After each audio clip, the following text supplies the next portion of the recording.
The Rodriguez family had become something of a fixture in Seattle's philanthropic community, but they had worked hard to ensure that their public profile didn't overshadow their private commitment to simply being a normal family.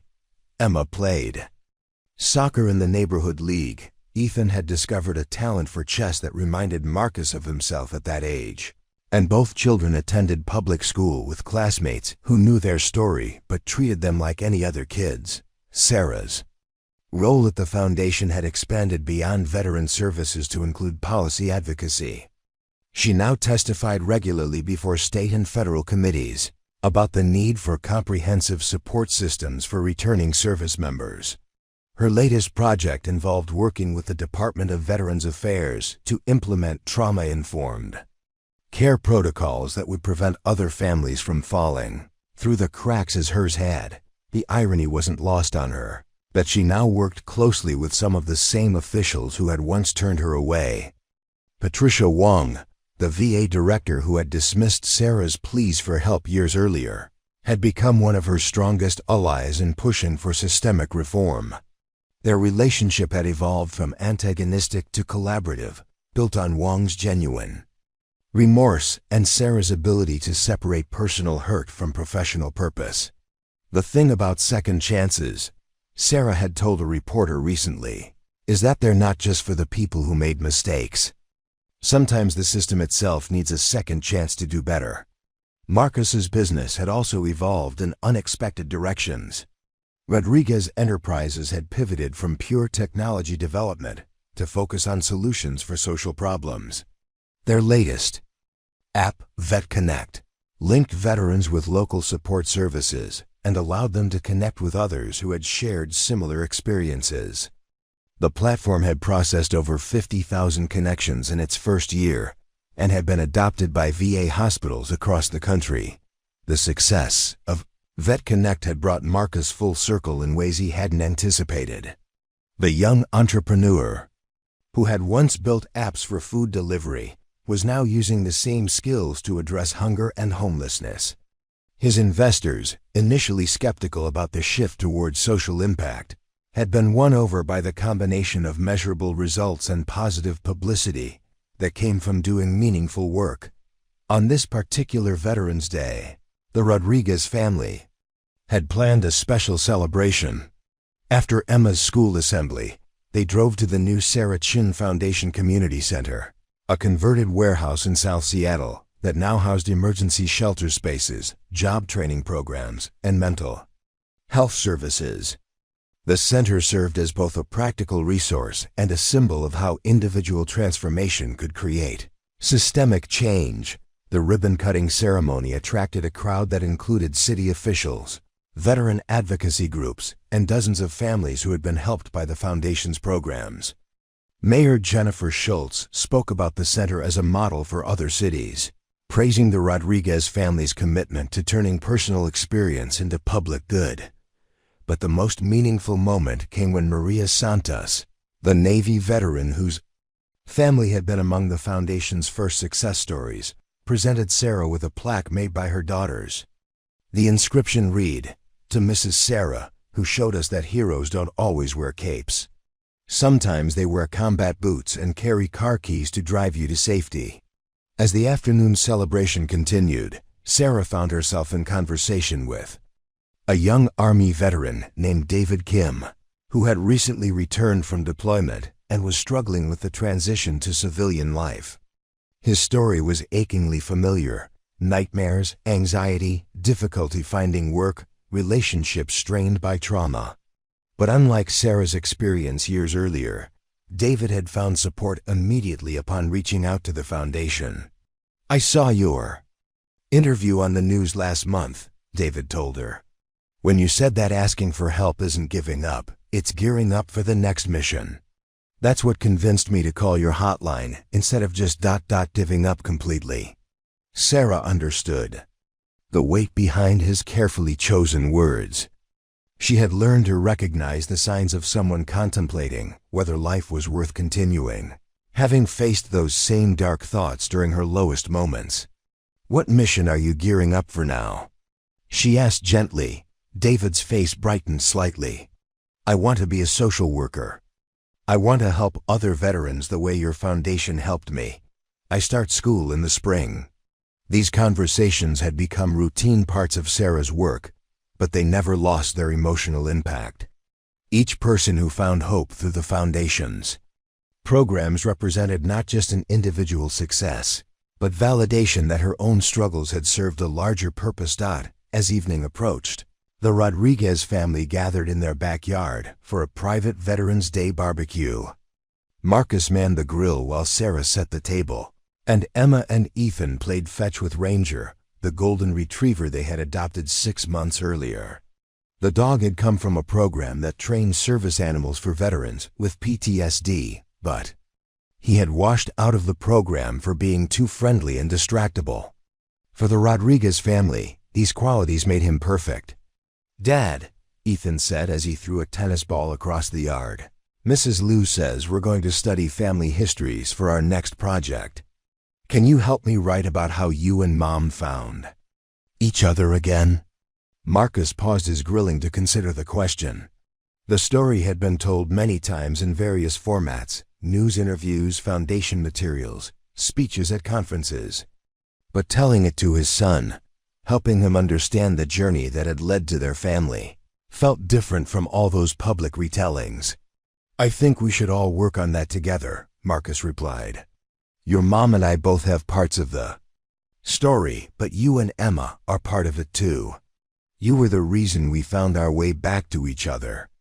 Sarah looked up from arranging plates and silverware, struck by the truth of Marcus's statement. Emma and Ethan hadn't just been byproducts of her relationship with Marcus.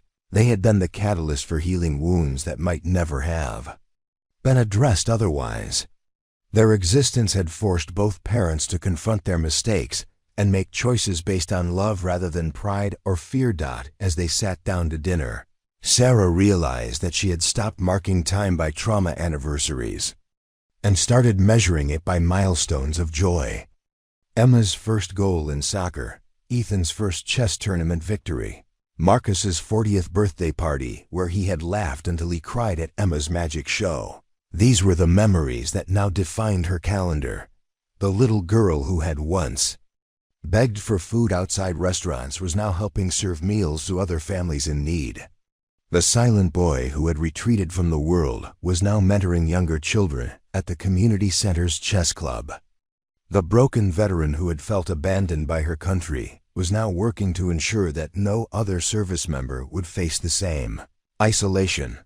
And the successful businessman who had once measured his worth in stock options and quarterly reports now understood that his greatest achievement would always be the moment he had chosen to stop at a corner table and pay for a stranger's meal, not knowing that he was really paying for his own redemption. 5 years had passed since that rainy November night when Sarah Chun had sat outside the Golden Dragon restaurant with her hungry children, and now she stood in the same establishment, but this time as the guest of honor at her own surprise birthday party. The restaurant's back room had been decorated with photos chronicling her family's journey, from the early days of struggle to their current life of purpose and joy. Emma, now 11 years old and showing signs of the leader she would become, stood on a chair to address the gathered crowd of family, friends, and foundation supporters.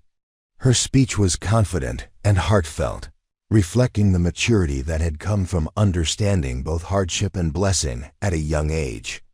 5 years ago, my mom brought me and Ethan here when we were really hungry and scared, Emma began, her voice carrying the same clarity that had made her school presentation so memorable. She spent the last money we had to give us a real meal, even though she knew we couldn't afford it. That's the kind of person my mom is. She always puts other people first, even when it costs her everything. The audience included several familiar faces from their journey. Dr. Jennifer Martinez sat at a corner table, her professional pride evident as she watched Sarah's continued growth. The therapist had recently co-authored a paper with Sarah about trauma-informed approaches to veteran family services, marking Sarah's transition from patient to colleague in the mental health field. Maria Santos, now a successful nurse practitioner, had driven up from Portland with her 2 daughters for the celebration. Her family's transformation from desperate refugees to thriving contributors had become one of the foundation's most celebrated success stories. Her eldest daughter, Isabella, was now a freshman at the University of Washington on a scholarship funded by the Rodriguez family's education initiative. Would do anything to protect. Sarah Chun has been vilified for making a choice that millions of parents make every day, putting their children's perceived best interests ahead of their own needs. She worked multiple jobs while battling PTSD. She sold everything she owned to keep food on the table. She slept in her car to make sure Emma and Ethan had a safe place to rest. The final slide appeared on the screen, a photo of Emma and Ethan at the Golden Dragon restaurant, their faces bright with joy as they shared their birthday cake, unaware that their lives were about to change forever. My daughter Emma turned 6 years old this week, Marcus said, his voice thick with emotion. She spent her birthday being followed by photographers and listening to strangers say terrible things about her mother. My son Ethan has stopped speaking again because he's afraid that talking will somehow make the bad people come back. This is what our hunger for scandal has done to 2 innocent children. Marcus stepped closer to the microphone, his final words delivered with the quiet intensity of absolute conviction. Sarah Chun is not the villain in this story. She is a hero who made an impossible choice with grace and courage. She is the mother who chose her children's well-being over her own pride. She is the veteran who served her country and deserved better from the community she protected. Anyone who continues to attack her character or question her motives will have to answer. To me personally, the press conference ended with Marcus walking off the stage without taking questions, leaving behind a room full of reporters who suddenly found themselves with a very different story to tell than the one they had expected. The small chapel at Seattle Children's Hospital was quiet except for the soft sound of Emma's breathing as she slept in the pediatric bed, her small hand wrapped around her mother's fingers. The stress of the past 2 weeks had taken its toll on both twins, but Emma had been hit the hardest, developing a high fever and respiratory infection that the doctors attributed to anxiety and weakened immunity from prolonged malnutrition. Sarah sat in the uncomfortable hospital chair she had occupied for the past 36 hours, watching her daughter's chest rise and fall with the steady rhythm that had become her only source of peace. The private room was courtesy of Marcus, who had quietly arranged for the best pediatric care available when Emma collapsed during another media ambush outside the community center. Ethan was curled up on a small cot near the window, finally sleeping soundly for the first time since the cameras had started following them. The hospital's child psychologist had spent hours with him, slowly coaxing words from his traumatized silence. His first full sentence in weeks had been heartbreaking in its simplicity. I just want the scary people to stop taking pictures of U.S. The door opened softly, and Marcus appeared carrying 2 cups of coffee and a bag from the hospital cafeteria. He had been taking shifts with Sarah, ensuring that neither child was ever alone. But this was the first time they had been in the same room together since his press conference 3 days earlier. The media attention had shifted dramatically after his public defense of Sarah, but the emotional wounds remained raw and unhealed. The doctors say her fever broke an hour ago, Sarah said without looking up from Emma's face. They think she'll be able to go home tomorrow. She paused, realizing the cruel irony of her words. Not that we have a home to go to. Marcus set the coffee on the bedside table and pulled another chair close to Sarah's, careful not to wake Emma. Actually, I wanted to talk to you about that. I've arranged for a house, nothing flashy, just a 3-bedroom place in Ravenna, with a good school district nearby. It's yours for as long as you need it, no strings attached. Sarah's first instinct was to refuse, the same stubborn independence that had kept her from reaching out for help even when she was desperate. But looking at Emma's pale face and remembering Ethan's terrified silence, she realized that her pride was a luxury her children couldn't afford anymore. Why? She asked quietly. After everything I've put you through, after keeping Emma and Ethan from you for 6 years, why are you still trying to help us?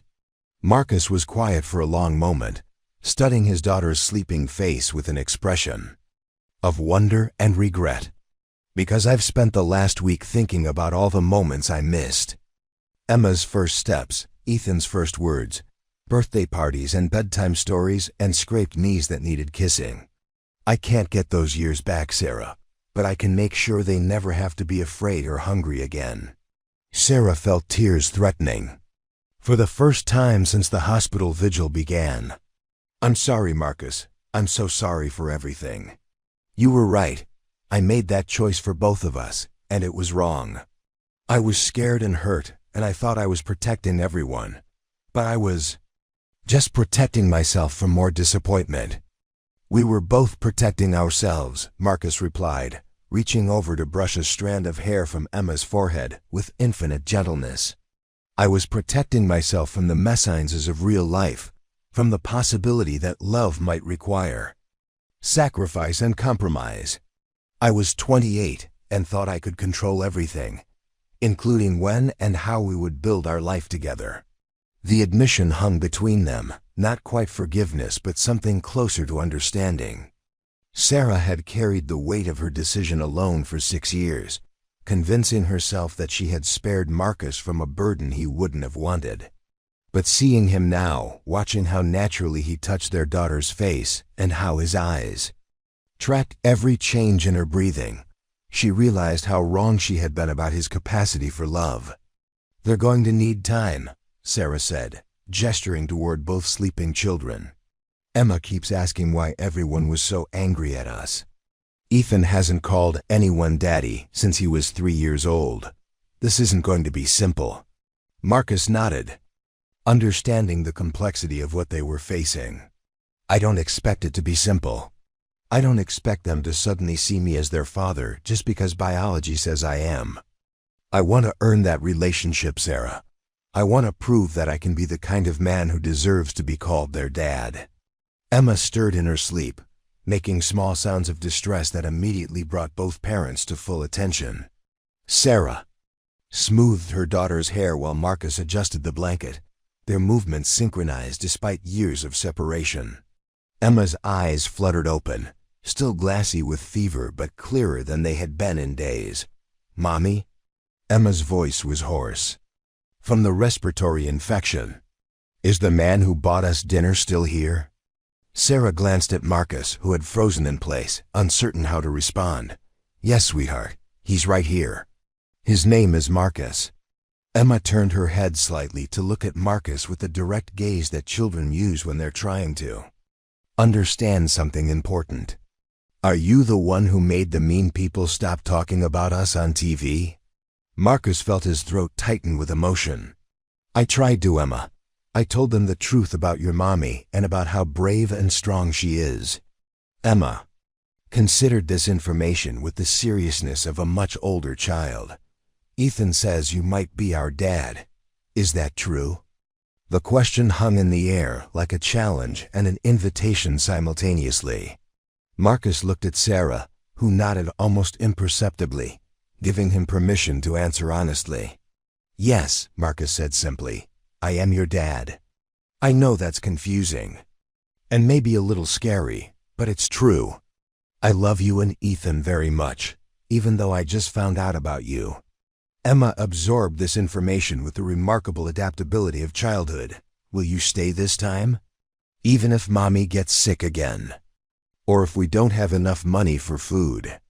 The question revealed how much Emma had understood about their struggles. How much responsibility she had been carrying for her family's well-being. Marcus felt something shift in his chest, a fierce protectiveness that he had never experienced before. I will never leave you again, he promised, his voice steady with absolute conviction. Not you, not Ethan, not your mommy. We're a family now, and families stick together no matter what. Emma smiled for the first time in weeks, a genuine expression of joy that transformed her entire face. Okay, she said simply. as if accepting a new father was as natural as accepting a new day. "Can you read me a story? Mommy's voice is tired from worrying about me." As Marcus reached for the children's book on the bedside table, Sarah felt something she hadn't experienced in years: the possibility of hope.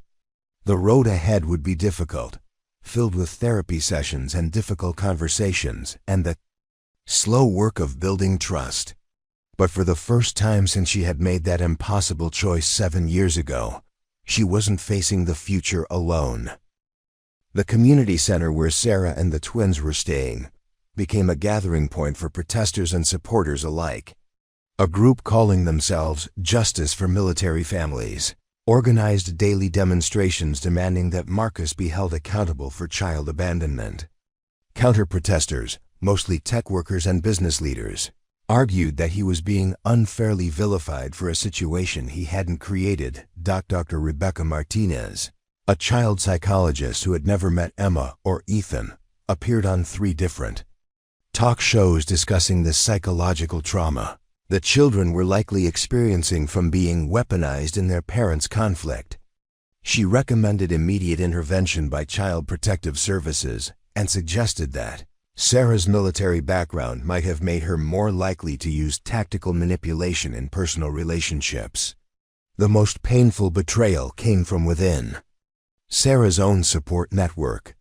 Lisa Kim, a fellow veteran who had shared meals and resources with Sarah at the community center, sold her story to a tabloid magazine.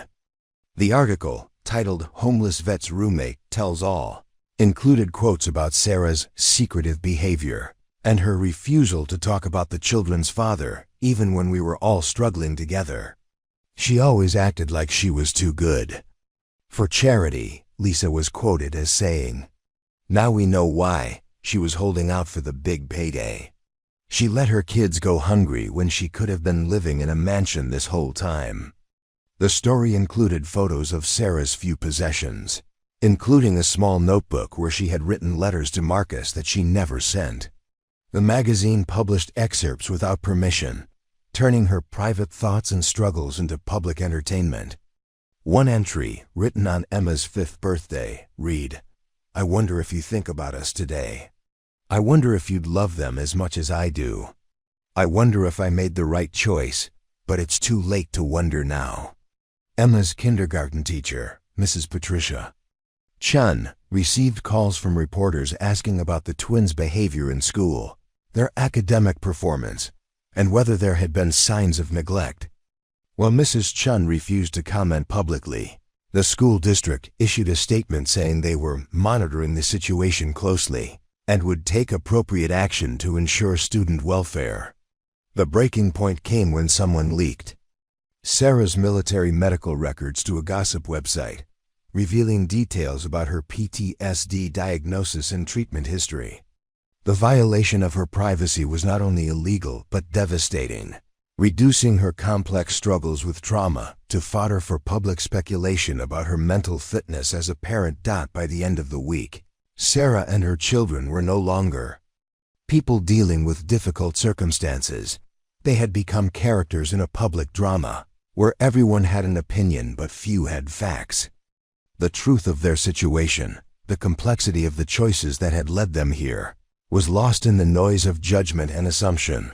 Marcus Rodriguez stood at the podium of the Seattle Convention Center's main auditorium, facing a packed room of reporters, cameras, and flashing lights that felt more like an interrogation than a press conference.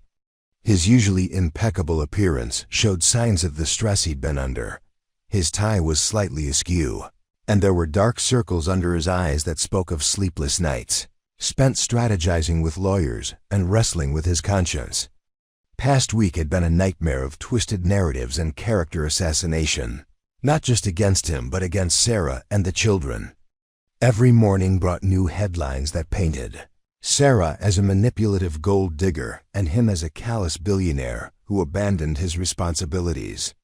The truth had become buried under layers of speculation and sensationalism, and Marcus knew that only complete transparency could begin to restore dignity to his family story. "Ladies and gentlemen," Marcus began, his voice steady despite the chaos swirling around him. "I called this press conference today because the truth matters, and the truth about my family has been buried under a mountain of lies, assumptions, and cruelty." He paused, scanning the room full of eager faces waiting for him to either confirm their worst suspicions or provide fresh material for tomorrow's headlines. Behind him, a large screen displayed a timeline that his team had meticulously prepared, showing the actual sequence of events that led to this moment. The first slide showed a photo of Sarah in her military uniform, receiving a commendation for her service as a combat medic, her face proud and determined. "Sarah Chun is not a gold digger or a manipulator," Marcus continued, his voice growing stronger with each word. "She is a decorated Army veteran who served 3 tours in Afghanistan, saving lives and serving her country with honor. She is a woman who made an impossible choice based on incomplete information, and she has spent 6 years paying the price for a decision that was influenced by lies I never corrected." The next slide showed the fabricated engagement announcement that had destroyed Sarah's faith in their relationship. Marcus held up the original newspaper clipping, the same one Sarah had carried with her for years as a reminder of why she had chosen to raise their children alone.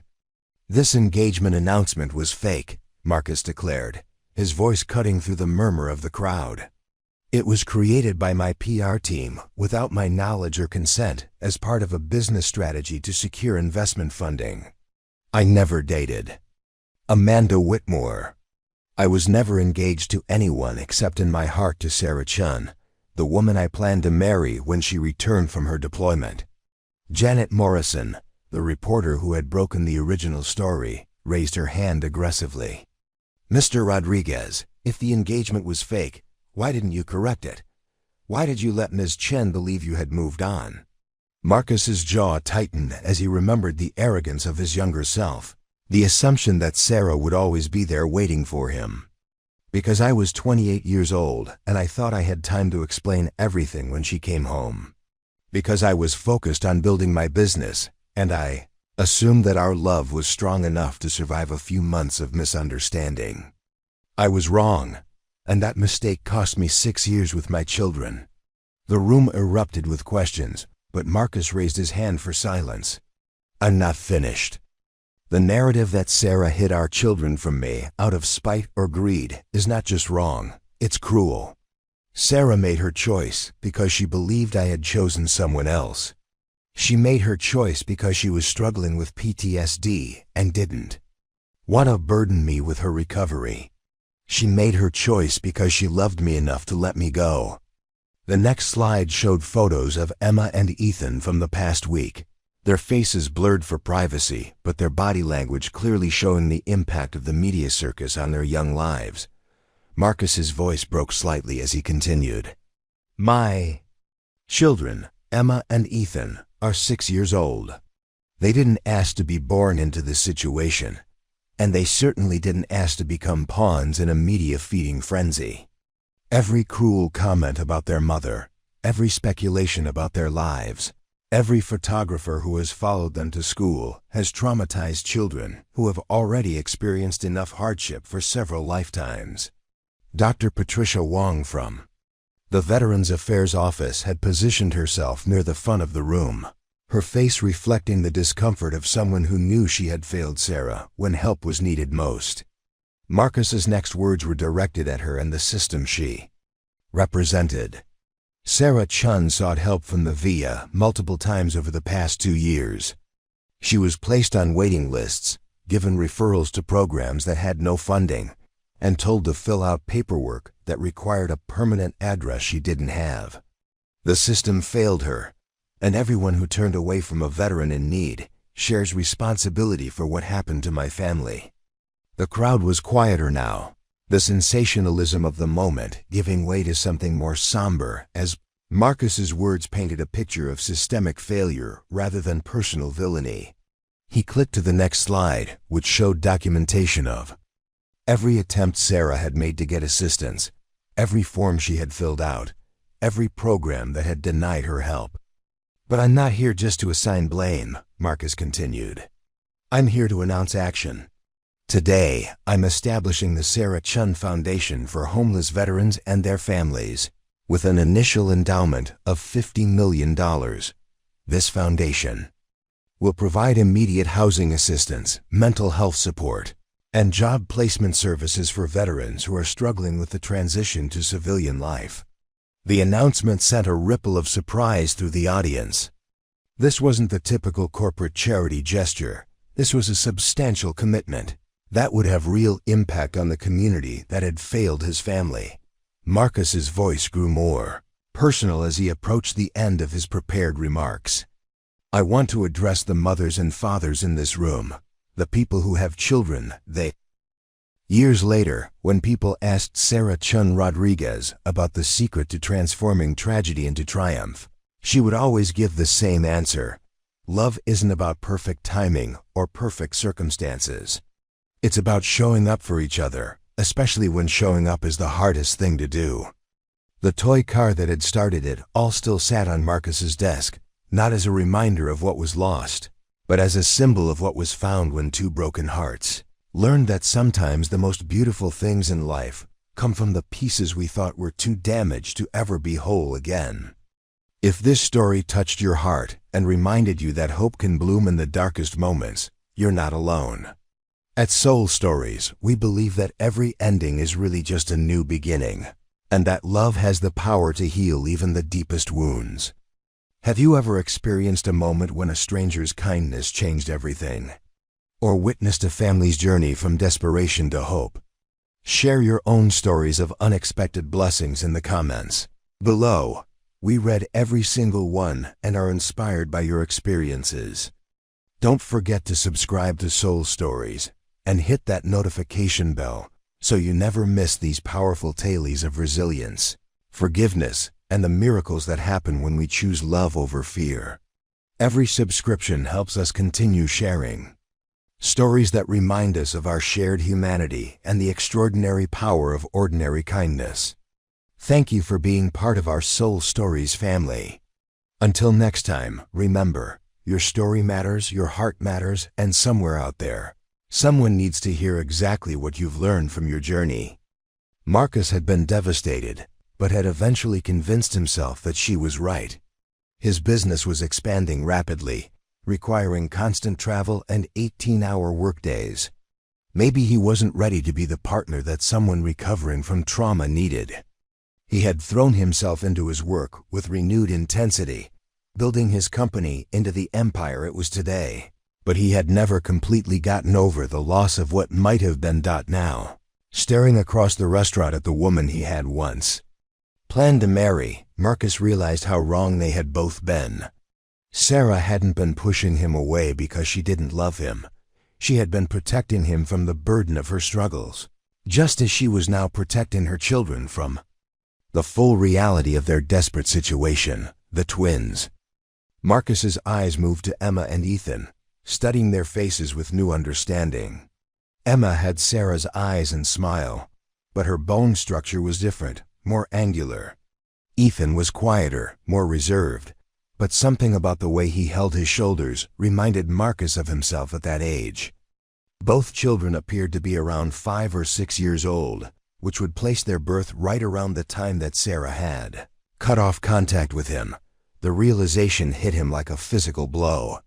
These weren't just Sarah's children, they were his children. Emma's green eyes weren't just like her mother's. They were the same eyes that stared back at him from mirrors in his childhood photos. Ethan's thoughtful silence wasn't just shyness. It was the same introspective nature that Marcus had inherited from his own father. Marcus stood abruptly, his chair scraping against the floor with enough force to draw attention from nearby tables. His hands shook as he tried to process the magnitude of what he was seeing. Sarah Chun, the woman he had loved and lost, was sitting 30 feet away with their children. Children who were living in poverty while he resided in a mansion overlooking Puget Sound. The hostess noticed his distress and approached discreetly. "Sir, is everything all right?" she asked, her voice filled with genuine concern. Marcus struggled to find his voice. "The woman with the children," he managed to say. "I need to. I think I know her." The words sounded inadequate even to his own ears. How could he explain that he was looking at the family he had dreamed of having, the life that had been kept from him for 6 years? "Would you like me to deliver a message?" the hostess offered gently. Marcus shook his head, his mind racing through the implications of what he had discovered. Sarah had hidden their children from him, had chosen to struggle alone rather than reach out for help. The proud, independent woman he had fallen in love with had maintained that same stubborn self-reliance even when it meant raising twins in poverty. But why? What had happened in those final months of her deployment that had made her feel she couldn't turn to him? The Sarah he remembered had been strong but not foolishly proud. She had accepted help when it was offered, had understood that relationships required mutual support and vulnerability. Marcus watched as Sarah helped Emma choose a dessert from the menu the waitress had brought over, her face transformed by the simple joy of being able to give her daughter something special. Emma was pointing excitedly at what appeared to be a chocolate cake with birthday candles, her enthusiasm infectious enough to make even silent Ethan smile and nod his approval. Scene was both beautiful and heartbreaking. His daughter, and Marcus was now certain that Emma was his daughter, was celebrating her birthday, even a restaurant booth, wearing clothes that had seen better days, thrilled by the simple gift of dessert. His son sat beside her, protective and mature beyond his years, carrying burdens that no 6-year-old should have to bear. Marcus made a decision that would change everything. He approached the hostess again, his voice steadier now despite the chaos in his heart. "I need you to do something for me," he said quietly. "When they're ready to leave, I want you to give the woman this." He pulled out his business card and wrote a brief message on the back. "Sarah, we need to talk. Some conversations are 7 years overdue." "Marcus," the hostess accepted the card with the same grace she had shown earlier. "I'll make sure she gets it, sir." Marcus returned to his table, but food was the last thing on his mind. Across the restaurant, his family, a family he had never known existed, was sharing what might be their first real meal together in weeks.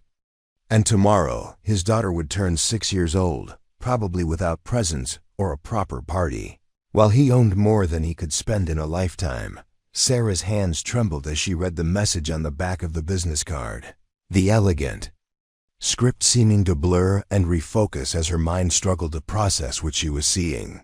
Marcus Rodriguez, CEO of Rodriguez Enterprises, the same Marcus she had loved and left 7 years ago, now transformed into one of Seattle's most successful tech moguls. The simple message, "Sarah, we need to talk. Some conversations are 7 years overdue." Marcus felt like a punch to her already fragile composure. Emma and Ethan were finishing their chocolate birthday cake, their faces sticky with frosting and their eyes bright with the kind of happiness that had been absent from their lives for months. They had no idea that their world was about to shift again, that the mysterious benefactor who had paid for their meal was connected to the biggest secret their mother had ever kept. Sarah folded the card quickly, slipping it into her jacket pocket as she forced a smile for her children. "Mommy, can we take some cake home for tomorrow?" Emma asked, her voice filled with hope. "For my real birthday?" Sarah's heart broke a little. More. There was no home to take cake to, no refrigerator to store it in, no candles to light for a proper celebration. But she nodded anyway, asking the waitress to box up the remaining dessert, buying time to think while her mind raced through the implications of Marcus's presence in the restaurant. 20 minutes later, as they stepped out into the Seattle night, Sarah spotted him immediately. Marcus stood under a streetlight across from the restaurant, his expensive suit looking out of place against the urban backdrop, but his posture unmistakably familiar. He had always stood with his shoulders straight and his hands in his pockets. When he was nervous, a habit that apparently hadn't changed despite his success. "Emma, Ethan," Sarah said softly, kneeling down to their level. "I need you to wait right here by this bench for a few minutes. Don't move, don't talk to anyone. And if anything feels wrong, you run back into the restaurant and find the nice lady who seated us. Can you do that for Mommy?"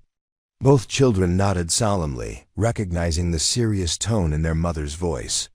Emma clutched her boxed cake while Ethan wrapped his arms around his sister protectively.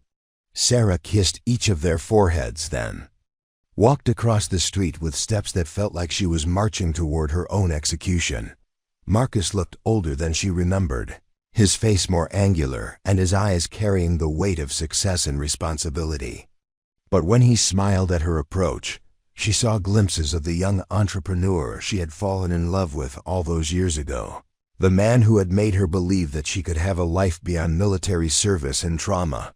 "Hello, Sarah," he said quietly, his voice deeper than she remembered, but carrying the same warmth that had once made her feel safe. "Marcus." She stopped a few feet away from him, close enough to talk privately, but far enough to maintain distance. "I suppose I should thank you for dinner. The children needed it." "The children," Marcus repeated, his eyes moving to where Emma and Ethan sat on the bench, their small forms illuminated by the streetlight. "They're beautiful, Sarah. They look like you." Sarah felt her defensive walls rising. "What do you want?" "Marcus, it's been 7 years. We both moved on, did we?" Marcus stepped closer, his voice dropping to an urgent whisper. "Because from where I'm standing, it looks like you've been struggling alone when you didn't have to. It looks like you made choices that affected more than just your life." The accusation in his tone ignited Sarah's anger. "You don't know anything about my choices or my life. You don't get to judge me based on one night in a restaurant." "One night?" Marcus's composure cracked. "Sarah, I've been looking at our children for the past hour. Emma has your eyes but my stubborn chin. Ethan has my father's nose and the same way of thinking before he speaks. Don't insult my intelligence by pretending they're not mine." Sarah's breath caught in her throat. She had known this moment would come eventually, had rehearsed different versions of this conversation in her head thousands of times, but none of her preparations had included Marcus being wealthy and successful while she was homeless and desperate. "But tonight isn't just about celebrating my mom," Emma continued, her gaze sweeping across the room. "It's about celebrating all the families who have found their way home through the foundation. Mr. David Kim, who went from being homeless to becoming a social worker who helps other veterans. Mrs. Chun, not my mom, but the other Mrs. Chun, who started her own catering business after the foundation helped her get back on her feet." Sarah felt tears welling up as she listened to her daughter recite the names and stories of people whose lives had been touched by their work. Each success story represented not just individual triumph, but validation that their own pain had served a greater purpose. Ethan, still quieter than his sister, but no longer silent, approached the microphone next. At 11, he had developed into a thoughtful young man who expressed himself through actions more than words. His latest project involved teaching chess to younger children at the community center, using the game to help them develop patience and strategic thinking. "My mom taught me that being strong doesn't mean you never need help," Ethan said, his voice steady despite the emotion of the moment. "It means you know when to ask for help and when to give it. She also taught me that families aren't just about blood. They're about the people who show up for you when things get hard." Marcus watched his children speak with the same wonder that had filled him since the day he first realized they were his. The successful businessman who had once measured his worth in profit margins now understood that his greatest achievement would always be learning to be a father to children who had taught him the difference between success and significance. The foundation had grown beyond anyone's expectations. What had started as a $50 million endowment had attracted additional funding from corporations, government grants, and individual donors who were inspired by the family story. The organization now operated in 12 cities across the Pacific Northwest, with plans to expand nationally within the next 2 years. But the numbers, impressive as they were, told only part of the story. The real measure of their success was visible in moments like this. Former clients who had become friends, children who had grown up to become advocates, and a community that had learned to see veterans not as statistics or problems to be solved, but as neighbors deserving of dignity and support. Patricia Wong, the former VA director who had once dismissed Sarah's pleas for help, now served on the foundation's board of directors. Her transformation from bureaucratic obstacle to passionate advocate had been as remarkable as Sarah's own journey. During her remarks at the party, Wong spoke about how Sarah's story had forced her to examine her own assumptions about service and responsibility. Sarah Chun Rodriguez changed my understanding of what it means to serve, Wong said, her voice carrying genuine emotion. She showed me that real service isn't about following procedures or managing caseloads. It's about seeing each person as someone worthy of dignity and hope. The foundation's success isn't measured in the number of families housed or the amount of money raised, but in the transformation of hearts and minds that has rippled out from one family's courage to tell their truth. The evening's most touching moment came when the restaurant's original hostess, Mrs. Liu, presented Sarah with a framed photograph from that night 5 years earlier. The image, captured by security cameras, showed Sarah kneeling beside Emma and Ethan in the restaurant's corner booth, their faces illuminated by the warm glow of the overhead lights.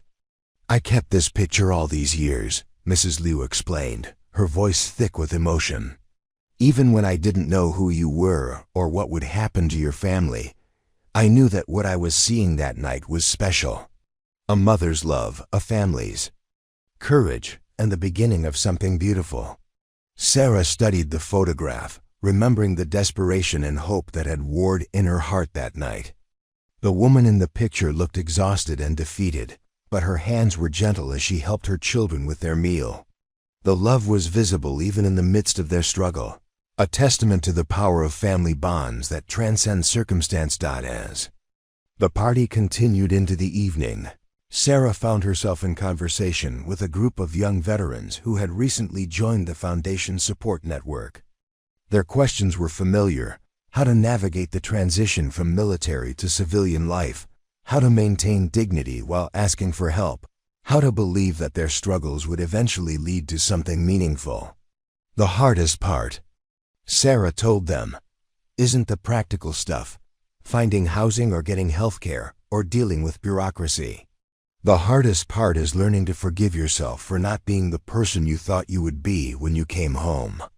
You have to grieve the person you were before deployment and learn to love the person you've become." One young Marine, recently returned from his second tour in Afghanistan, asked the question that Sarah had been waiting for. "How do you know when you're ready to stop just surviving and start living again?" Sarah smiled, remembering when Dr. Martinez had asked her a similar question years earlier. "You're ready when you realize that your story isn't just about what happened to you. It's about what you do with what happened to you. When you can look at your struggles and see not just pain, but purpose."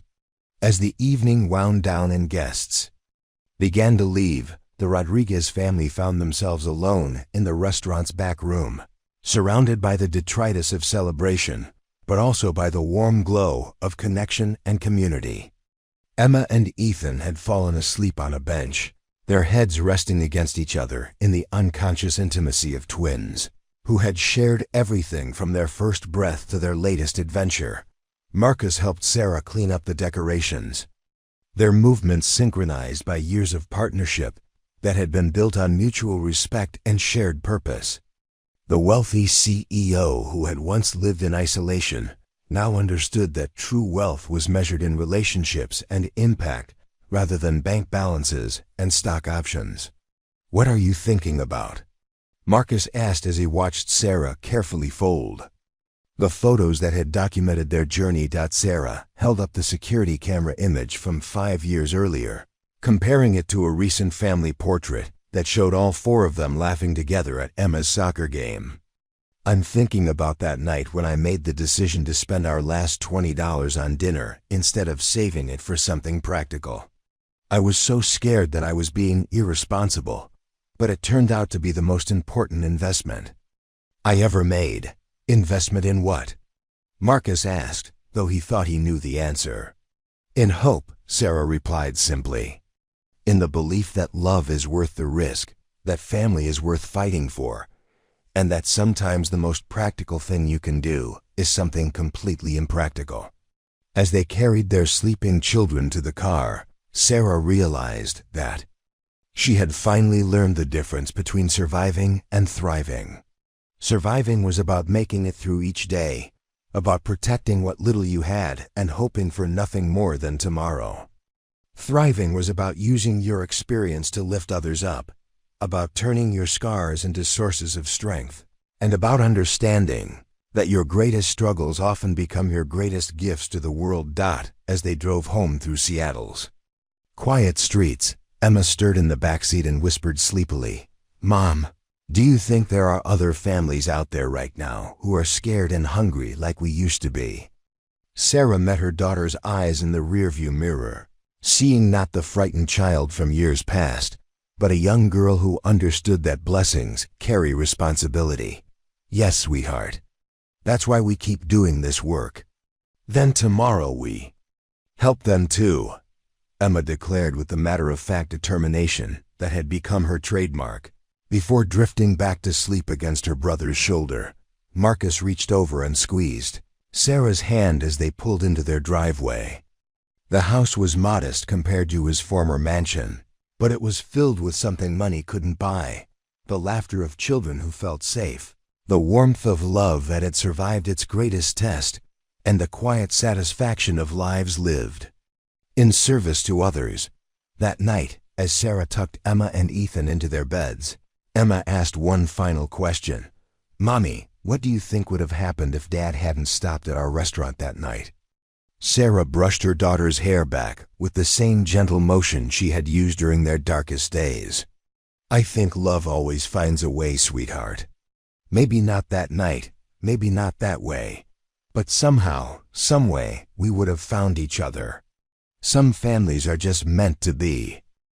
"When I first came to Seattle 7 years ago," Sarah began, her voice carrying clearly across the packed auditorium, "I thought I knew what service meant. I had served 3 tours in Afghanistan, saved lives as a combat medic, and earned commendations for my dedication to my fellow soldiers. But I learned that the hardest battles sometimes come after you take off the uniform." The audience was completely silent, hanging on every word. Many of them knew Sarah's story from the media coverage, but hearing it directly from her carried a different kind of power.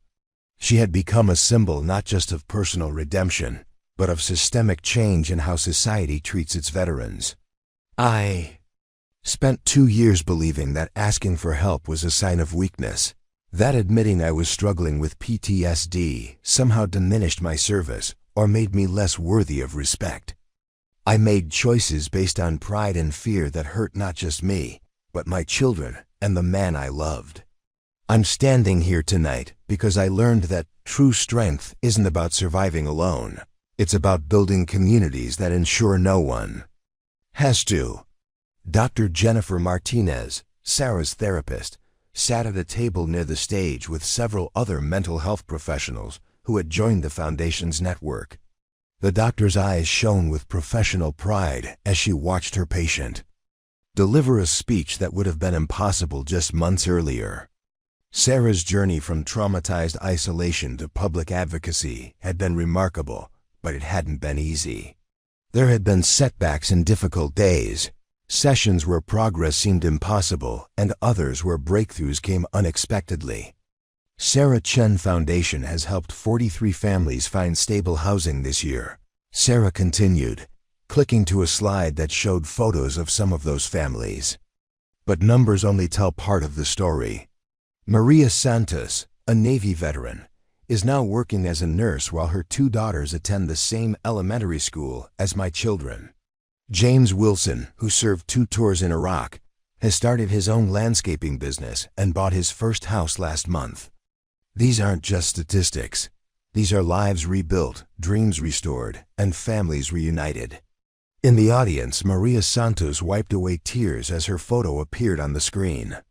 She remembered the day she had called the foundation's emergency hotline, desperate and facing eviction with nowhere to turn. Sarah had personally driven to her apartment, helped her pack her belongings, and found her family temporary housing within 24 hours. But more than the practical assistance, it was Sarah's understanding that had made the difference, the recognition in her eyes of someone who had walked the same difficult path. Marcus approached the podium next, but instead of delivering the corporate-style speech that the audience might have expected, he spoke from the heart about transformation and second chances. A year ago, I thought success was measured by stock prices and quarterly earnings. I lived in a beautiful house overlooking the water, but I went to sleep every night wondering what was missing from my life. Emma giggled softly at her father's dramatic tone, and the sound carried through the microphone system, bringing smiles to faces throughout the audience. Marcus grinned and winked at his daughter before continuing. I learned that what was missing wasn't something I could buy or build or strategize into existence. It was love, messy, complicated, demanding love that requires you to show up every day and choose your family over everything else that seems urgent or important. He paused, looking directly at Sarah. I also learned that forgiveness isn't a one-time event.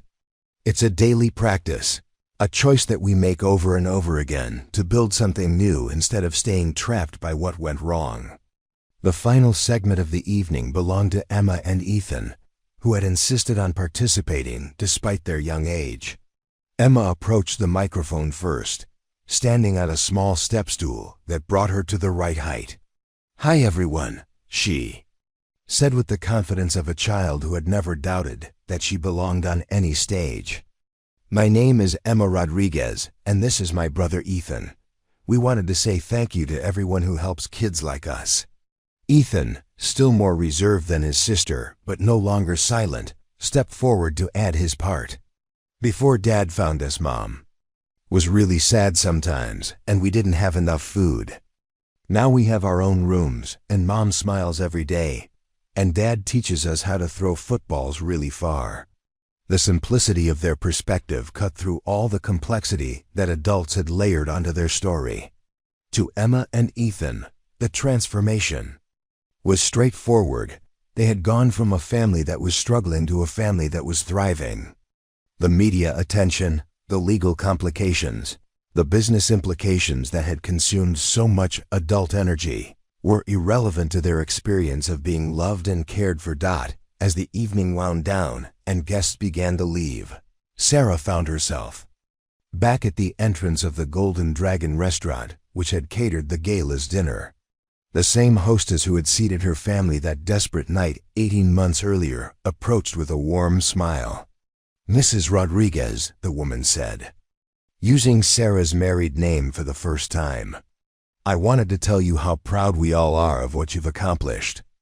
That night when you came in with the children, I could see how much you loved them.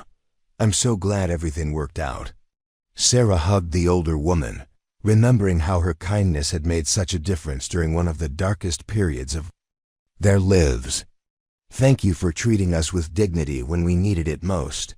That meant everything." As they drove home through Seattle's quiet streets, Emma and Ethan fell asleep in the back seat, exhausted from their big night. Marcus reached over to take Sarah's hand, a gesture that had become natural after months of rebuilding trust and intimacy. "Do you ever think about how different things might have been if we had found each other sooner?" Sarah asked quietly. Marcus considered the question seriously. "Sometimes. But then I think about how we might not have been ready for each other sooner. You needed to serve your country and find your own strength. I needed to learn that success without family is just an expensive way to be lonely. Maybe we found each other exactly when we were supposed to." They pulled into the driveway of their Ravenna house, where porch lights illuminated the small garden they had planted together and the swing set Marcus had assembled in the backyard. It wasn't the mansion he had once called home, but it was filled with something his wealth had never been able to purchase: the chaotic, beautiful reality of family life. As they carried the sleeping children inside, and tucked them into beds. Surrounded by stuffed animals and drawings they had made at school, Sarah realized that she had finally stopped waiting for disaster to strike. The future stretched ahead of them, not perfect, but full of possibility, built on the foundation of hard-won wisdom and love that had survived its greatest test. 2 years after the foundation gala, Emma Rodriguez stood at the edge of her elementary school stage, her small hands gripping the microphone as she prepared to deliver her speech for the school's Veterans Day assembly. At 8 years old, she had inherited her mother's natural confidence and her father's strategic thinking, but she had also developed something uniquely her own, an understanding of service that went beyond military uniforms and corporate boardrooms. "My mom was a soldier," Emma began, her clear voice carrying across the packed gymnasium. "She helped people in a place called Afghanistan, and when she came home, she needed help too. But sometimes grown-ups don't know how to ask for help, so my mom and my brother Ethan and I lived in our car for a while, and we were really hungry sometimes." The audience of parents, teachers, and fellow students listened with rapt attention. Emma's story had become part of the school's culture, not as a tale of pity, but as an example of resilience and transformation. Her teacher, Mrs. Patricia Liu, watched with pride as her student delivered words that many adults would struggle to articulate with such grace. "But then my dad found us at a restaurant, and he helped us, and now we help other families too. My mom always says that the best way to say thank you for your blessings is to become a blessing for someone else." Emma smiled, her confidence growing as she saw friendly faces in the crowd. "So today I want to thank all the veterans here, not just for serving our country, but for showing us that real heroes are the people who take care of each other." In the audience, Sarah wiped away tears as she watched her daughter speak with poise that belied her age. Beside her, Marcus squeezed her hand, both of them marveling at how their children had developed such mature perspectives on service and community. Ethan, now more talkative but still thoughtful, leaned against his father's shoulder, beaming with pride at his twin sister's performance. Marcus had chosen the Golden Dragon tonight, specifically because it reminded him of his childhood, when his grandmother would bring him to small family restaurants like this one after his construction job interviews. She would order too much food with the little money they had, insisting that a full stomach gave a man confidence to face the world. Those memories felt distant now, softened by time and success, but the familiar sounds and smells of a busy restaurant still brought him comfort. His attention was caught by the family in the corner booth, a young woman who looked exhausted beyond her years, and 2 small children who ate with the careful precision of people who weren't sure when their next meal would come. Something about the woman's posture, the way she watched her children eat instead of touching her own food, stirred a recognition in Marcus that he couldn't quite identify. Her military jacket was faded but clean, her dark hair pulled back in, a practical style that suggested someone accustomed to efficiency and discipline. The little girl, maybe 5 or 6 years old, was explaining something earnestly to her mother while pointing at the colorful birthday celebration at a nearby table. Her animated gestures and bright smile created a stark contrast to her worn clothing and the underlying tension that seemed to surround their small family unit. The boy, clearly her twin, ate quietly but kept glancing at his mother with protective instincts that seemed far too mature for his age. Marcus found himself unable to look away as the scene unfolded. The woman, he could see now that she was younger than he had initially thought, probably not even 30, was counting money discreetly in her lap, her face growing increasingly pale as she added and re-added the bills and coins. Her movements were subtle, but Marcus had spent enough years worrying about money to recognize the signs of someone calculating whether they had enough to cover their check. The waitress approached their table with the bill, placing it discreetly near the woman's elbow with a kind smile. Marcus watched as the woman's shoulders sagged slightly when she looked at the total, her fingers trembling as she counted her money one more time. $20 in various bills and some change. Clearly not enough to cover a $28 meal plus tax and tip. Without thinking, Marcus stood up from his table, his business instincts warring with something deeper and more personal. He had built his fortune by reading people, by understanding their needs and motivations, and everything about this family's body language told a story of desperation disguised as normalcy. The woman was trying to give her children a proper meal, possibly the first they had enjoyed in a long time, and she was about to face the humiliation of not being able to pay for it. Marcus approached the hostess station where the same kind woman who had seated the family was organizing reservation lists for the evening. "Excuse me," he said quietly, his voice carrying the authority of someone accustomed to being heard. "The family in the corner booth, the woman with the 2 children. I'd like to take care of their bill, and I'd like to do it discreetly." The hostess looked up from her paperwork, her experienced eyes taking in Marcus's expensive clothing and confident demeanor. She had seen acts of generosity before, but something about this man's intensity suggested this was more than casual charity. "Of course, sir," she replied softly. "Anything else?" Marcus glanced back at the family, noting how the woman was now speaking quietly to her children, probably preparing them for what was about to be an embarrassing situation. The little girl's birthday celebration enthusiasm had dimmed as she picked up on her mother's stress, and the boy had stopped eating entirely, his small face reflecting worry that no child should have to carry. "Yes," Marcus said, making a decision that surprised even him. "I want you to tell them that their meal has been paid for by another veteran who appreciates their service. And please bring them a dessert menu, something special for the little girl. It's her birthday tomorrow." He pulled out his wallet and handed the hostess a $100 bill.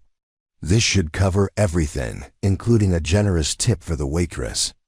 The hostess accepted the money with the grace of someone who had witnessed many small miracles in her years of service work. "I'll take care of it right away, sir. Should I mention your name?" Marcus shook his head, his eyes still fixed on the family in the corner. "No names necessary. Some gifts are better given anonymously."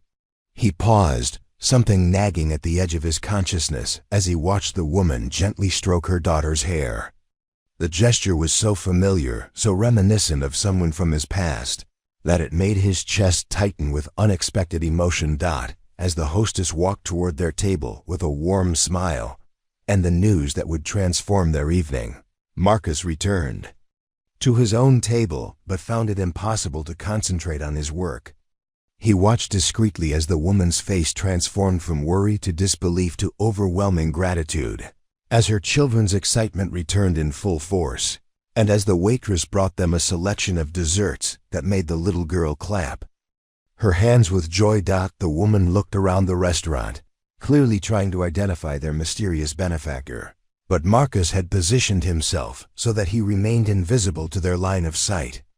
He could see her lips moving as she said what appeared to be a prayer of thanks, her eyes bright with tears that she was trying not to let her children see. Something about her profile, the line of her jaw, and the way she held her shoulders continued to tug at Marcus's memory, but the connection remained just out of reach, like a word on the tip of his tongue that refused to be spoken. Marcus Rodriguez couldn't shake the feeling that had settled in his chest, like a stone as he watched the young family finish their meal. The woman's laugh, barely audible from across the restaurant, sent an electric shock through his memory that made him grip his wine glass tighter. That sound, light and musical despite the exhaustion in her eyes, belonged to someone he had loved and lost 7 years ago. Sarah Chun.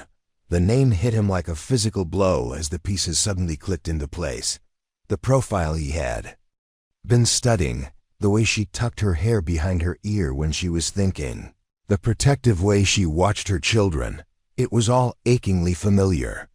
Sarah Chun, the Army medic he had fallen in love with during the brief period when she was stationed at Joint Base Lewis McChord, just south of Seattle, before her deployment to Afghanistan. Marcus set down his wine glass with trembling fingers and pulled out his phone, scrolling through old photos he hadn't looked at in years.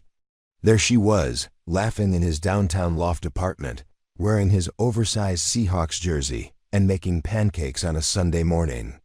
Her hair had been longer then, and her face fuller, but those were definitely the same green eyes he was seeing across the restaurant.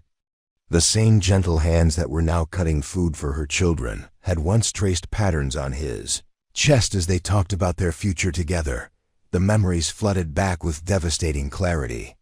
They had met at a charity event for wounded veterans that his company had sponsored. Sarah had been on leave between deployments, visiting Seattle to speak about the need for better mental health resources for returning soldiers. Marcus had been immediately drawn to her intelligence and passion, the way she could discuss complex medical procedures one moment and laugh at his terrible jokes the next. Their relationship had been intense but brief. 6 months of stolen weekends and long phone calls between her training exercises and his business trips. They had talked about marriage, about the life they would build together when her military service ended.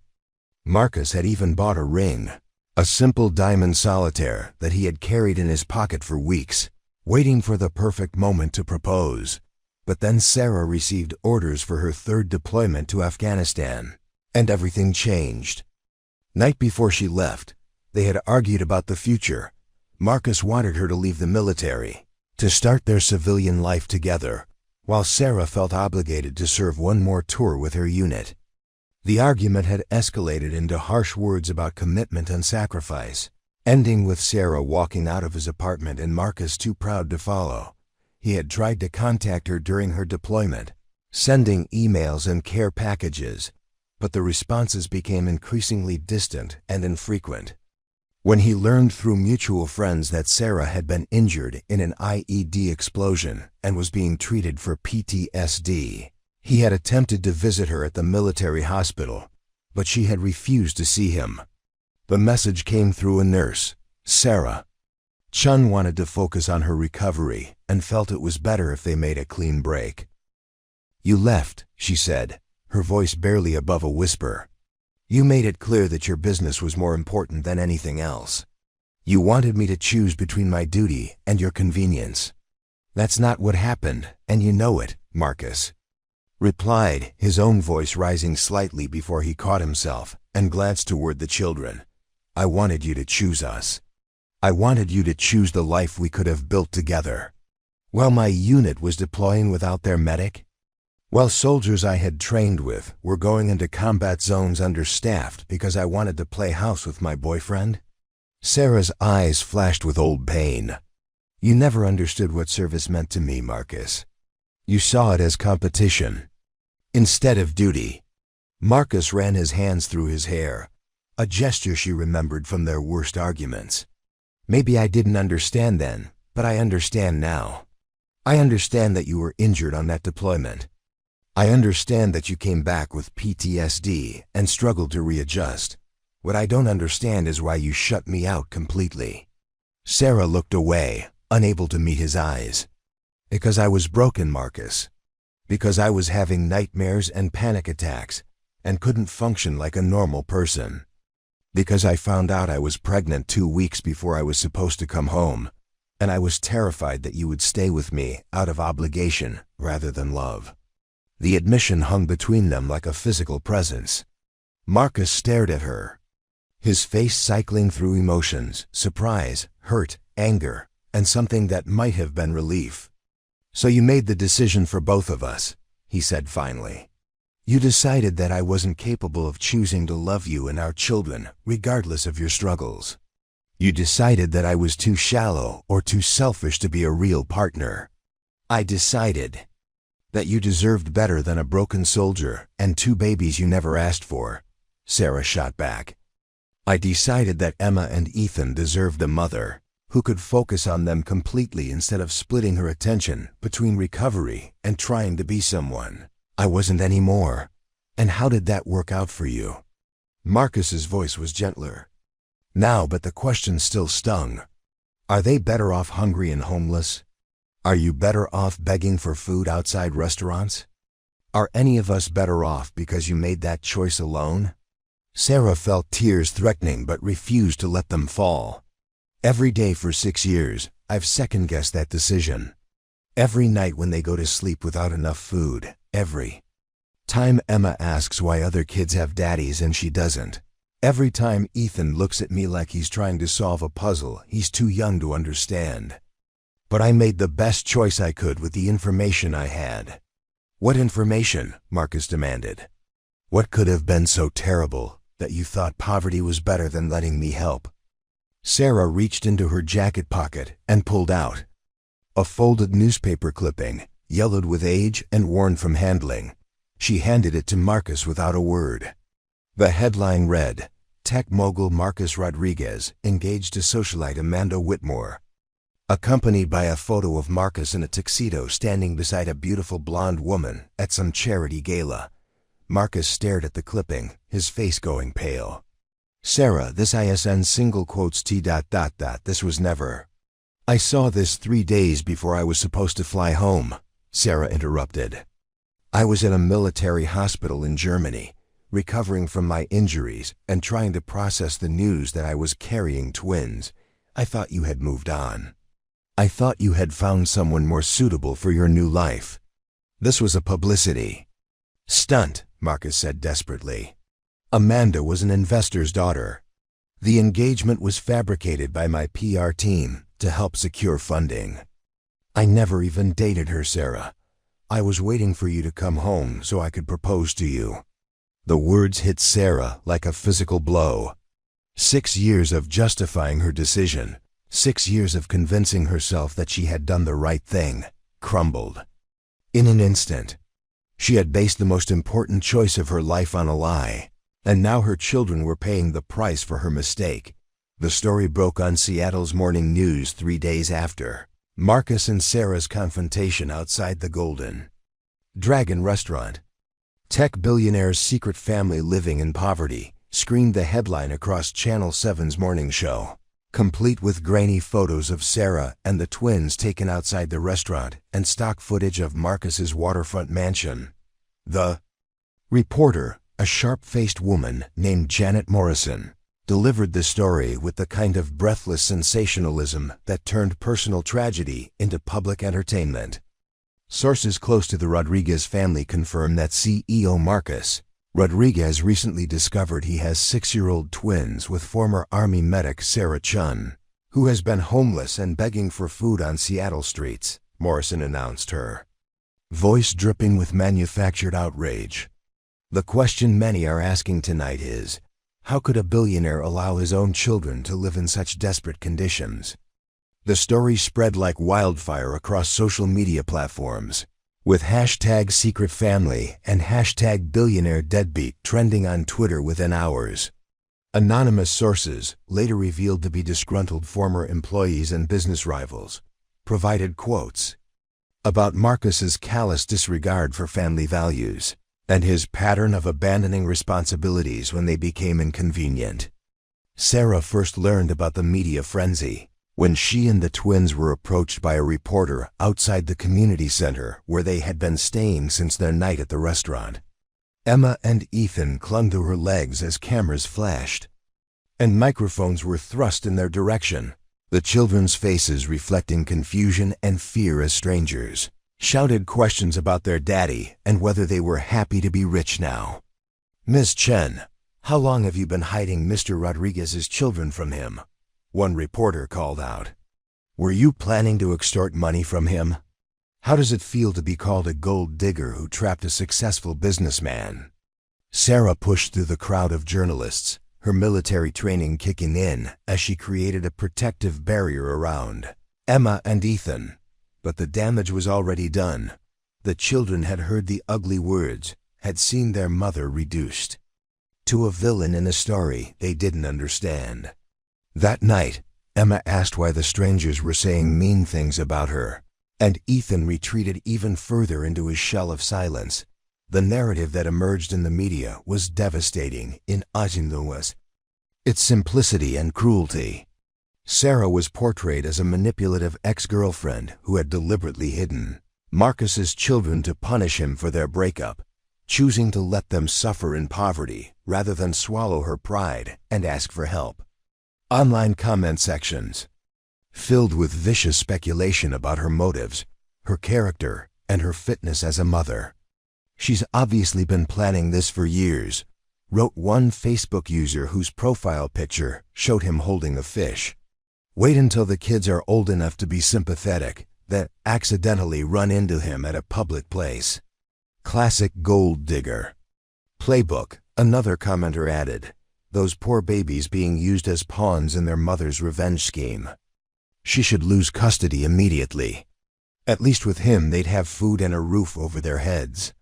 The Seattle Veterans Affairs Office, where Sarah had sought help numerous times over the past 2 years, suddenly found themselves fielding calls from reporters asking why they hadn't done more to assist a homeless veteran with children. Director Patricia Wong held a press conference defending their services while subtly suggesting that Sarah had been resistant to accepting help and had declined several offers of assistance that might have prevented this situation. Marcus watched the media circus unfold from his downtown office, his legal team scrambling to control the narrative while his PR firm developed strategies to minimize damage to his company's reputation.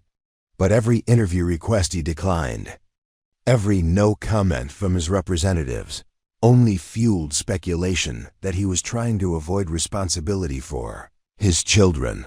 The business impact was immediate and severe. 3 major investors pulled out of a planned expansion project, citing concerns about Marcus's judgment and character. Stock prices for Rodriguez Enterprises dropped 12% in 2 days. The Seattle Tech Council, where Marcus served, on the board, called an emergency meeting to discuss whether his continued involvement was appropriate given the ongoing personal controversies. Amanda Whitmore, the socialite from the fabricated engagement story years earlier, emerged from obscurity to give interviews about Marcus's pattern of emotional unavailability and his inability to commit to relationships. She painted herself as another victim of his alleged callousness, despite having no actual romantic history with him beyond a few staged photo opportunities. The November rain hammered the cracked pavement of downtown Seattle, turning the busy intersection of Pine Street and 2nd Avenue into a maze of splashing puddles and hurried footsteps. Beneath the flickering neon sign of a 24-hour diner, Sarah Chun crouched with her 5-year-old twins, Emma and Ethan, their small bodies pressed against her military-issued jacket for warmth. The faded camouflage fabric, once a symbol of honor and service, now served as their only shield against the relentless Pacific Northwest drizzle. Sarah's weathered cardboard sign, written in shaky blue ink, read simply, "Homeless veteran with children. Anything helps. God bless." The edges were soggy from the rain, the words beginning to blur, much like the life she had once known. Her dark hair, streaked with premature gray at 28, was pulled back in a messy ponytail, revealing hollow cheeks and eyes that had seen too much pain for someone so young. The military dog tags around her neck caught the occasional streetlight, a reminder of the 3 tours she had served in Afghanistan before everything fell apart.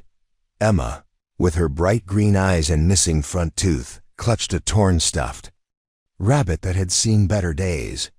The pink fur was matted and dirty, but she held it like it contained all the love in the world. Ethan, slightly taller than his twin sister, pressed his face against Sarah's shoulder, his stomach growling so loudly that passing strangers could hear it over the traffic noise. Both children wore clothes that were clean, but clearly too small, their sneakers held together with duct tape, their thin jackets insufficient against the Seattle chill. The busy intersection buzzed with evening commuters rushing home from their corporate jobs, their expensive coats and leather briefcases creating a stark contrast to the small family huddled on the sidewalk. Most people hurried past without making eye contact, their phones pressed to their ears, their conversations about dinner plans and weekend trips to wine country. A few dropped loose change into Sarah's worn baseball cap, the coins making hollow, Pinging sounds that seemed to echo the emptiness in her chest. Sarah remembered when she used to be one of those people in business attire, rushing to important meetings, worried about quarterly reports and client presentations. After returning from her final deployment 2 years ago, she had worked as a security consultant for a tech firm in Bellevue, earning enough to rent a small apartment in Renton and provide for her children. The twins had attended a decent elementary school, played in a neighborhood park, and went to bed each night with full stomachs and favorite bedtime stories. But the nightmares from Afghanistan wouldn't stop. The sound of helicopters overhead sent her into panic attacks. Crowded spaces made her sweat and shake. The therapist at the VA hospital prescribed medications that made her feel like she was living underwater, unable to connect with Emma and Ethan, unable to function at work. When she tried to manage without the pills, the flashbacks returned with vengeance, leaving her curled up on the bathroom floor at 3 in the morning, sobbing while her children slept in the next room. Her supervisor at the tech firm, initially understanding about her PTSD, grew impatient when Sarah missed important client meetings due to panic attacks. The final straw came during a company presentation when the sound of construction work outside triggered a flashback so severe that she collapsed in front of 20 executives. The next day, she received a termination letter citing inability to perform essential job functions and unreliable attendance patterns. Without her income, the bills piled up like autumn leaves. The rent notices turned from white to yellow to pink, each color representing another level of desperation. Sarah sold everything of value: her laptop, her television, her grandmother's wedding ring that she had planned to give to Emma someday. She applied for dozens of jobs, but employers were hesitant to hire someone with gaps in employment and visible signs of trauma. The apartment was lost 3 months ago, and since then, they had been staying in her broken-down Honda Civic, parked in different locations each night to avoid police attention. The car had finally given up last week, leaving them truly stranded. The homeless shelter had a waiting list longer than Sarah's military service record, and the temporary housing programs required paperwork that seemed impossible to complete while managing 2 confused and frightened children. Emma had started wetting herself again, a habit she had outgrown years ago, and Ethan had stopped speaking except to ask when they were going home. Sarah told them they were on an adventure, camping in the city, but she could see in their eyes that they understood more than she wanted them to. Tonight was particularly difficult because it was Emma's birthday tomorrow, and Sarah had nothing to give her except empty promises and desperate hope. The little girl had been asking for weeks about her birthday party, about whether her friends from school would come, about whether there would be cake and presents. Sarah's heart shattered a little more each time. She had to deflect these innocent questions with vague answers about maybe later, and we'll see. The dinner rush began, and the aroma of grilled burgers and fresh bread wafted from the diner behind them, making the twins' hunger even more apparent. Emma tugged on Sarah's sleeve with small cold fingers and whispered, "Mommy, my tummy hurts." Ethan simply pressed closer, his little body shivering despite Sarah's attempts to wrap him in her jacket. She had managed to buy them a small bag of crackers from a corner store earlier, using the few dollars a kind elderly woman had given them. But that had been 6 hours ago. Sarah closed her eyes and tried to remember the breathing exercises they had taught her in therapy, but the sound of car horns and city noise made it impossible to find peace. She thought about her father, who had served in Vietnam and never talked about his experiences. She thought about her mother, who had died of cancer when Sarah was in high school, leaving behind only a box of letters and the lingering scent of lavender. She thought about the dreams she used to have of giving her children a better life than she had experienced, of being the kind of mother who never had to choose between paying for food or keeping the lights on. The rain intensified, turning from a steady drizzle to a proper downpour that sent most pedestrians scurrying for cover under awnings and into shops. Sarah pulled her children closer, using her body as a human umbrella, feeling the cold water seep through her jacket and chill her to the bone. Emma started to cry softly, not the dramatic wail of a typical 5-year-old, but the quiet, defeated sobbing of a child who has learned that crying doesn't always bring comfort. A police officer approached, his rain gear glistening under the streetlights, and Sarah's heart began to race. She had been moved along from several locations already, each time having to explain that she wasn't causing trouble, just trying to survive. The officer was younger than she expected, with kind eyes and a gentle voice that reminded her of her younger brother back in Ohio. "Ma'am, you can't stay here much longer," he said, crouching down to the twins' level. "There's a warming center open tonight at the community college, about 6 blocks that way. They've got hot soup and clean bathrooms."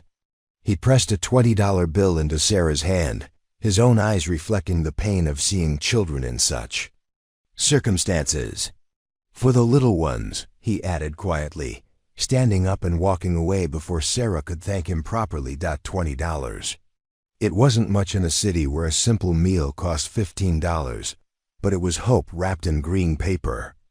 Sarah looked at her children, at Emma's trusting face and Ethan's weary expression, and made the decision that would change everything.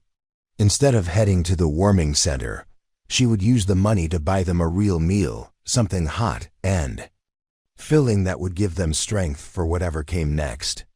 Tomorrow was Emma's birthday, and Sarah was determined to make it special, even if it was the last gift she could ever give her daughter. The Golden Dragon restaurant stood like a beacon of warmth against the Seattle skyline, its red lanterns swaying gently in the evening breeze and casting dancing shadows on the wet pavement. Sarah Chun stood across the street with Emma and Ethan, watching through the large windows as families sat around circular tables, sharing steaming bowls of rice and platters of perfectly prepared dishes. The $20 bill from the police officer felt both heavy and light in her pocket, heavy with responsibility, light with the hope it represented. Emma pressed her small face against the restaurant's window, her breath fogging the glass, as she watched a little girl about her age celebrating what appeared to be a birthday party. Colorful balloons bobbed from chair backs, and a magnificent cake decorated with pink frosting roses sat in the center of the table. The birthday girl wore a sparkly dress and a paper crown, her laughter visible even through the thick glass as her family sang and clapped around her. "Mommy, look," Emma whispered, her voice filled with wonder rather than envy. "That girl has a birthday just like mine tomorrow." She turned to Sarah with those bright green eyes that seemed to hold more understanding than any 5-year-old should possess. "Do you think she made a wish when she blew out her candles?" Sarah knelt down beside her daughter, brushing a strand of damp hair from Emma's forehead. The simple question pierced her heart because she knew Emma was really asking whether wishes could come true, whether birthdays still held magic when you were sleeping in doorways and begging for food. "What would you wish for, sweetheart?" Sarah asked, her voice barely audible over the traffic noise. Emma was quiet for a long moment, her small hand finding Ethan's as they both stared into the restaurant. "I would wish for us to have a table in there," she said finally. "And for you to not look so sad anymore, Mommy. And maybe for Ethan to start talking again like he used to." Her innocent words carried the weight of adult observations, the kind of premature wisdom that comes from hardship. Ethan, who had been silent for weeks except for basic needs, suddenly tugged on Sarah's jacket sleeve.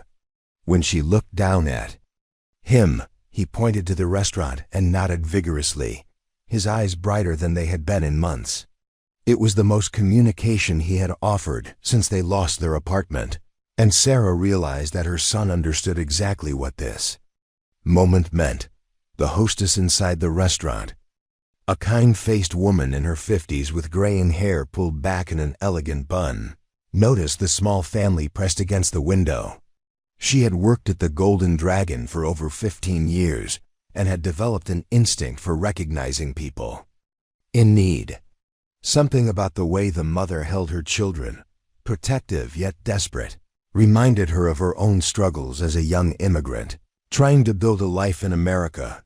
Sarah made the decision that would define this night. She pushed open the heavy wooden door, feeling the rush of warm air and the incredible aroma of garlic, ginger, and soy sauce enveloped them like a hug. The restaurant was busy but not crowded, filled with the comfortable chatter of families enjoying their evening meals. A few customers glanced up as they entered, taking in Sarah's military jacket and the children's worn clothing, but most simply returned to their conversations. "Table for 3?" the hostess asked gently, her voice carrying a slight accent that spoke of her own journey to this country. She didn't comment on their appearance or ask questions about their ability to pay, instead leading them to a corner booth near the window where Emma could continue watching the birthday celebration at the nearby table. Sarah slid into the booth, feeling the soft cushioning beneath her for the first time in weeks. Emma and Ethan climbed up beside her, their small bodies sinking into the comfortable seating as if they had discovered a magical sanctuary. The hostess placed 3 menus on the table, along with a pot of jasmine tea that filled their corner with its delicate fragrance. "Take your time," the hostess said, but her eyes met Sarah's with an understanding that transcended words.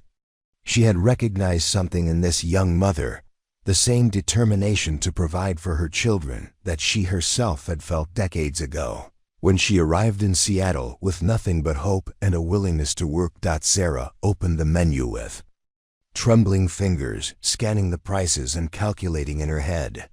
$20 could buy them one modest dish to share, maybe some rice and vegetables.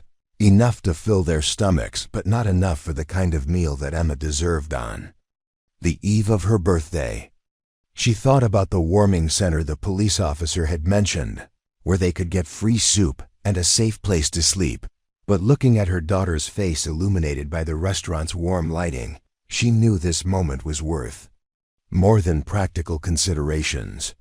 "Can we get the sweet and sour chicken, Mommy?" Emma asked, pointing to a colorful picture in the menu. "And maybe some of those fried rice like that family has?" She gestured toward a nearby table where a grandfather was teaching his grandson to use chopsticks, both of them laughing as grains of rice scattered across the tablecloth. Sarah's throat tightened as she realized that Emma wasn't asking for the most expensive items on the menu. She was asking for the dishes that looked like celebration, like family, like normal life. The sweet and sour chicken cost $18, leaving just enough for a small order of rice, but nothing else.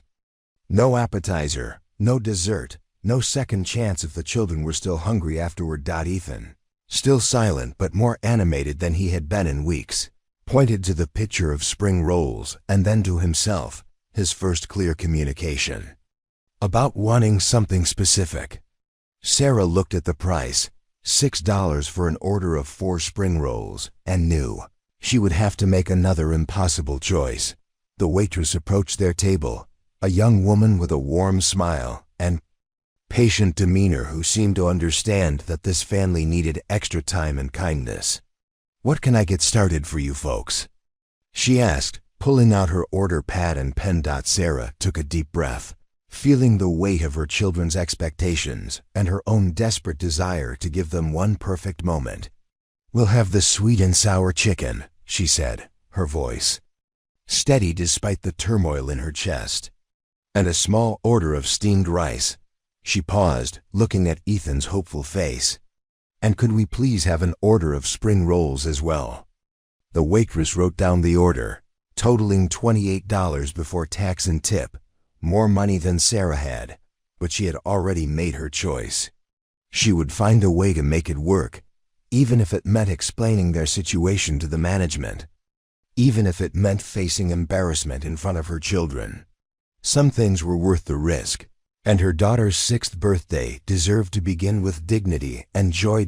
As the waitress walked away, Emma reached across the table and took Sarah's hand in her small, warm fingers.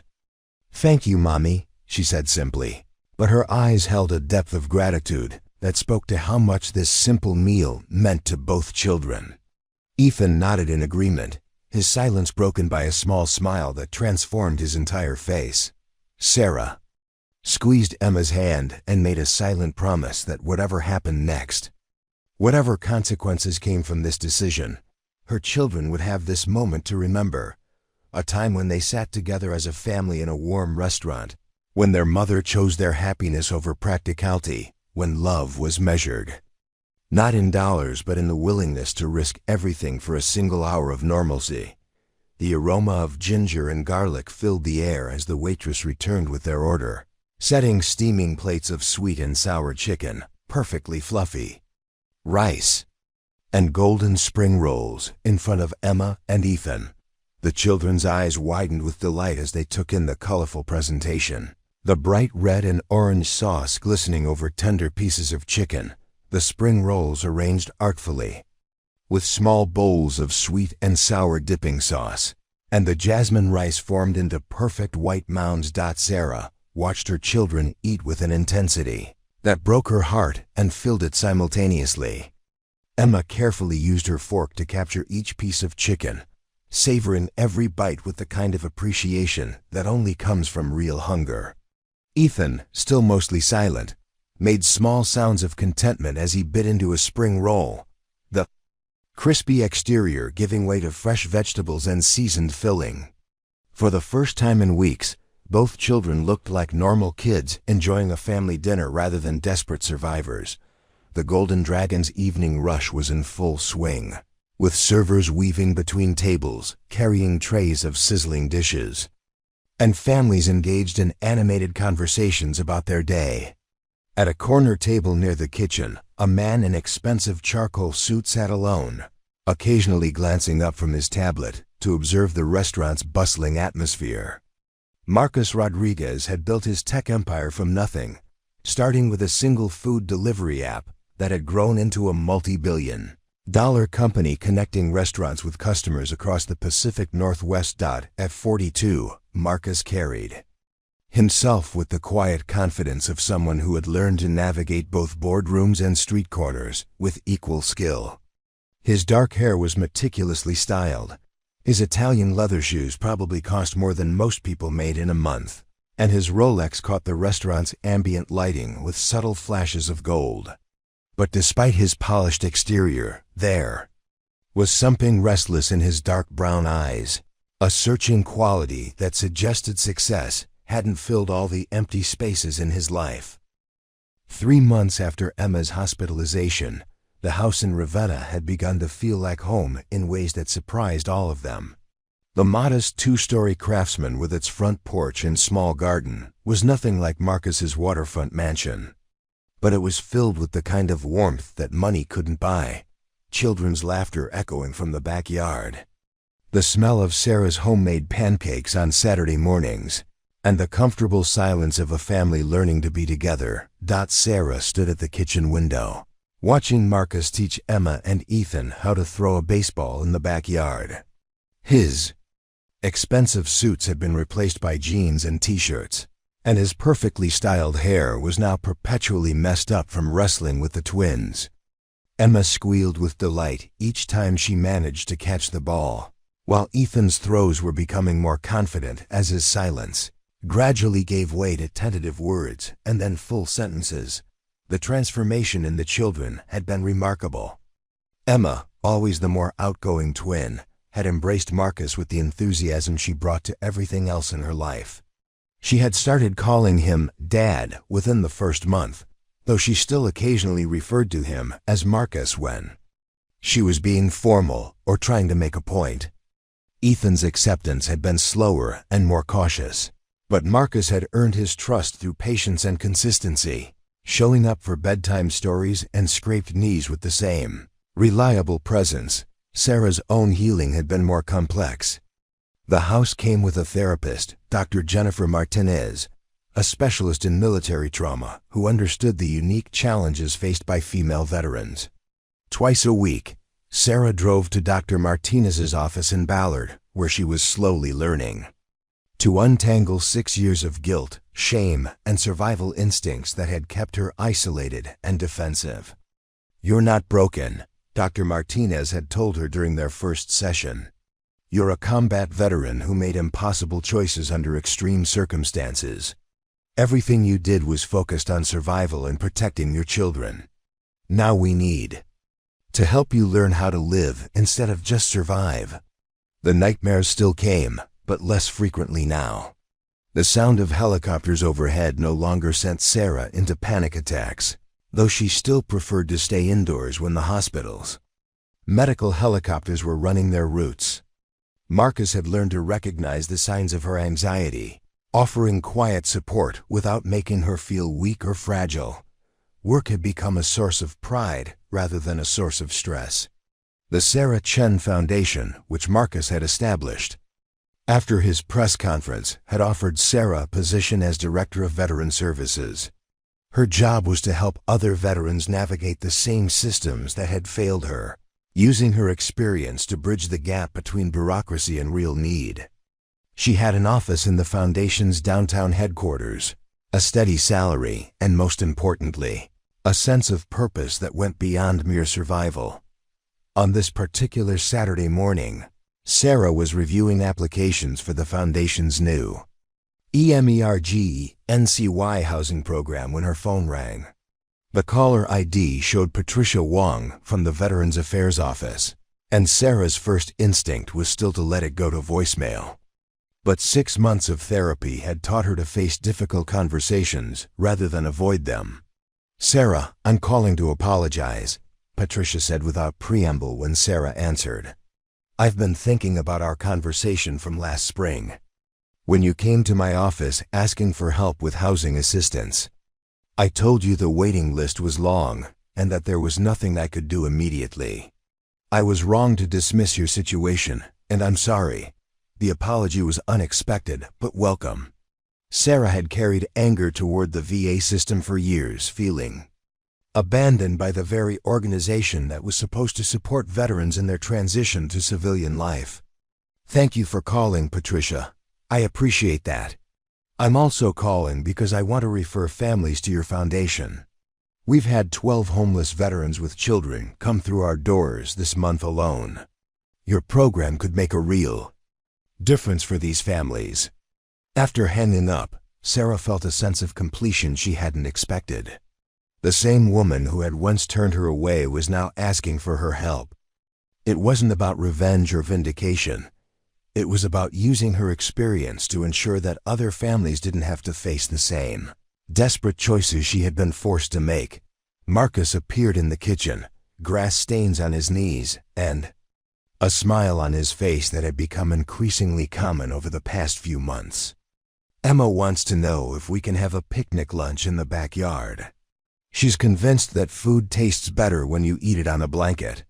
Sarah laughed, remembering her own childhood belief in the magical properties of picnic food.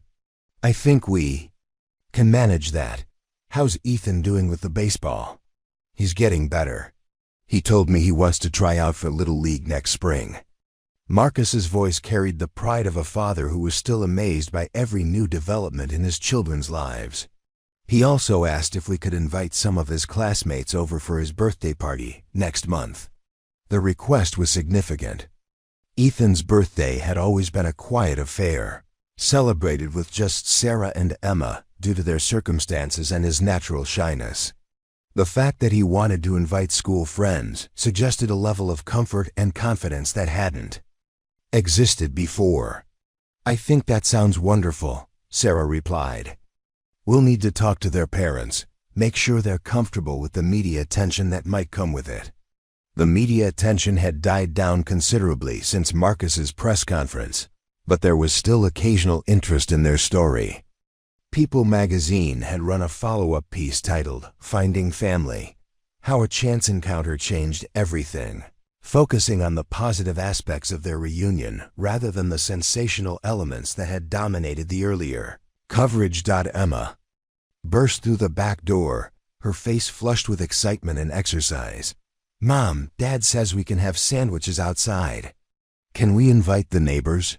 Mrs. Rodriguez from next door gave me cookies yesterday, and I want to give her some of our sandwiches back." The casual way Emma had started using Mom and Dad in the same sentence still surprised Sarah. Her daughter had adapted to their new reality with the resilience of childhood, accepting Marcus's presence in their lives as naturally as she had once accepted his absence. "That's very thoughtful of you, sweetheart," Sarah said, kneeling down to Emma's level. "But let's keep it just our family today. We can invite Mrs. Rodriguez over for dinner sometime this week." As they prepared their picnic lunch together, Marcus making sandwiches while Sarah cut fruit and Emma arranged everything on the blanket, Sarah realized that she had stopped waiting for the other shoe to drop.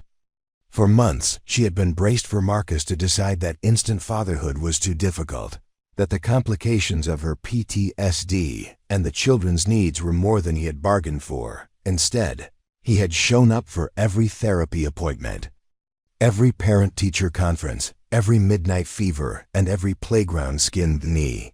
He had learned to braid Emma's hair for school and to read Ethan's moods when words still failed him.